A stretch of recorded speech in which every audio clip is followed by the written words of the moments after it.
সেদিন মদিনার আকাশ পথঘাট রৌদ্রোজ্জ্বল ছিল, কিন্তু হযরত মা ফাতেমা রাদিয়াল্লাহু তাআলা আনহুর ঘরটি ছিল যেন অন্ধকারাচ্ছন্ন।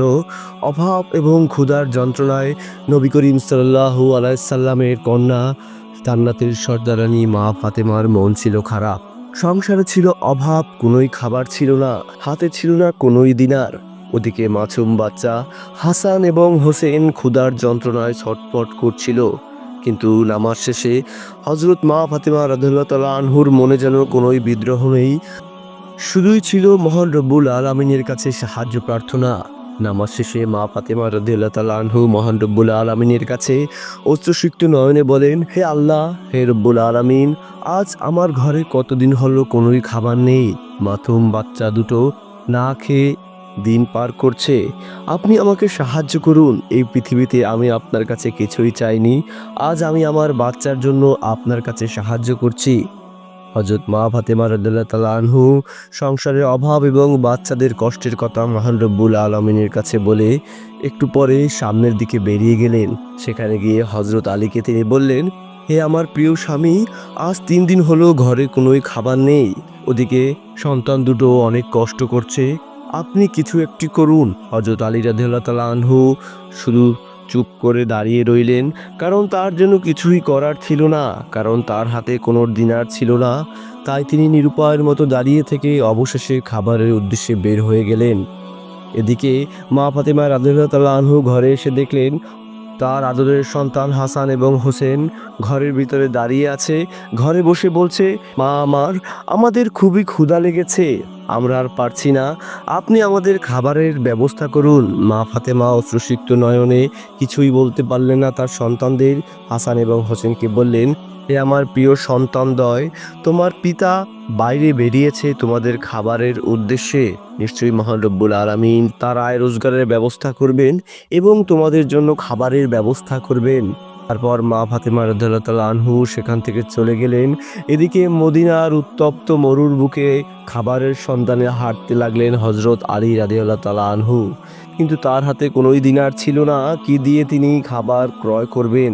মরুর বুকে উত্তপ্ত রোদে সম্পূর্ণ মরুভূমি ফেটে চৌচির হয়ে গিয়েছিল। কোনো গাছে কোনো ফল ছিল না, খেজুর বাগানগুলো শুকিয়ে গেছিল, কোথাও কোনো ফল ছিল না। হযরত আলী হাঁটতে হাঁটতে একজন ইহুদির বাড়িতে এসে প্রবেশ করলেন।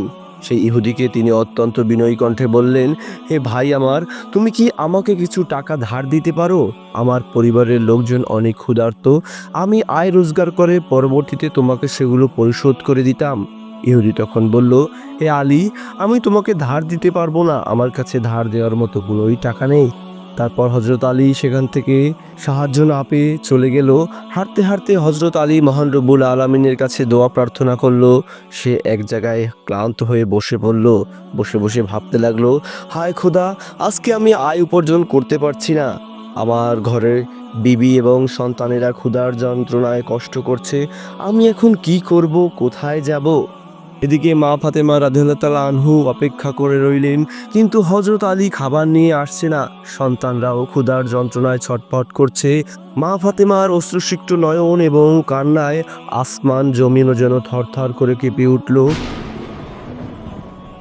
ফেরেশতারাও মহান রব্বুল আলামিনের কাছে বলছে, হে রব্বুল আলামিন, আপনার পুণ্যবান বান্দা দেখুন পৃথিবীতে ক্ষুধার যন্ত্রণায় ছটফট করছে। মহান রব্বুল আলামিন ফেরেশতাদের কথা শুনে মহান রব্বুল আলামিনের দয়া মায়া হলো। এদিকে মহানবী হযরত মুহাম্মদ সাল্লাল্লাহু আলাইহি সাল্লাম তখন সাহাবীদের সাথে কথা বলছিলেন, কিন্তু তিনিও সবকিছু অনুভব করতে পারলেন। মা ফাতেমার কান্না তার হৃদয় পর্যন্ত ছুঁয়ে গেল। তিনি সবকিছু অনুভব করতে পারলেন। জান্নাতের সর্দারিনী তার কলিজার টুকরা মা ফাতেমা তার সন্তানের জন্য আল্লাহর কাছে প্রার্থনা করেছে। ক্ষুধার যন্ত্রণায় সে ছটফট করছে। তাই নবী করিম সাল্লাল্লাহু আলাইহি সাল্লাম সেখানে বসে থাকতে পারলেন না। সে ঘর থেকে বেরিয়ে গেলেন মা ফাতেমার বাড়ির উদ্দেশ্যে।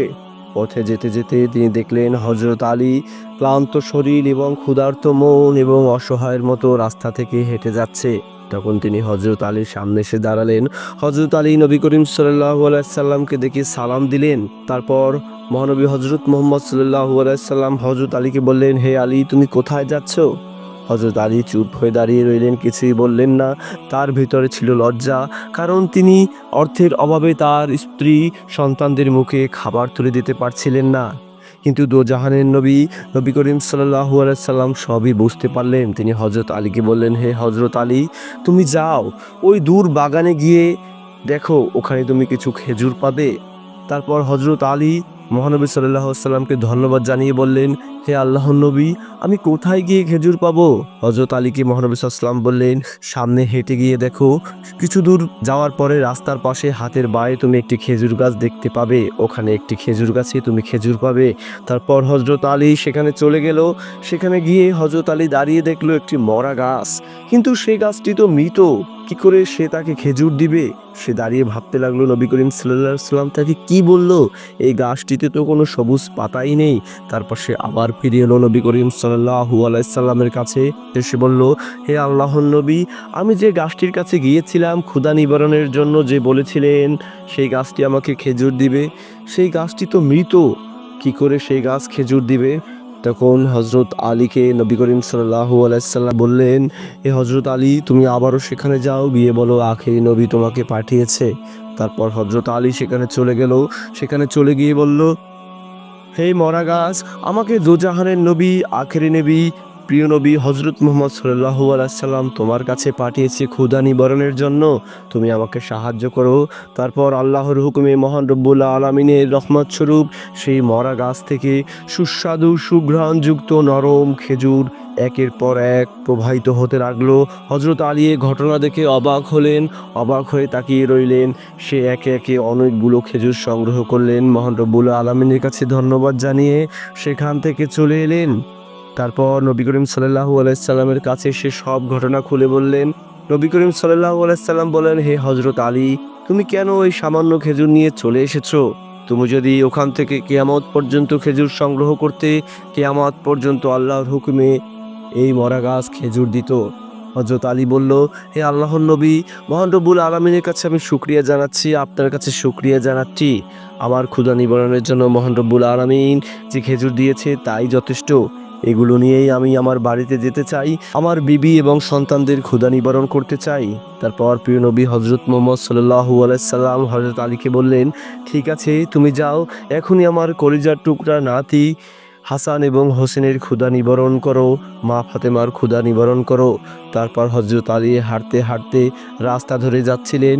হযরত আলীর হাতে খেজুর দেখে আবু জাহেল বললেন, হে হযরত আলী, এ অঞ্চলে তো এখন কোনোই খেজুর নেই, সকল গাছই তো মরে গেছে। হযরত আলী আবু জাহেলকে বললেন, এটি নবী করিম সাল্লাল্লাহু আলাইহি সাল্লাম আখেরি নবীর ইচ্ছাতেই হয়েছে, মরা গাছে খেজুর জন্মিয়েছে। আবু জাহেলের কথা শুনে বিশ্বাস করতে পারলেন না। হযরত আলী চলে গেলেন বাড়ির দিকে, গিয়ে হাসান হোসেন এবং মা ফাতেমার হাতে সেই জান্নাতি খেজুর তুলে দিলেন। সেই খেজুর খেয়ে তাদের ক্ষুধা নিবারণ হলো।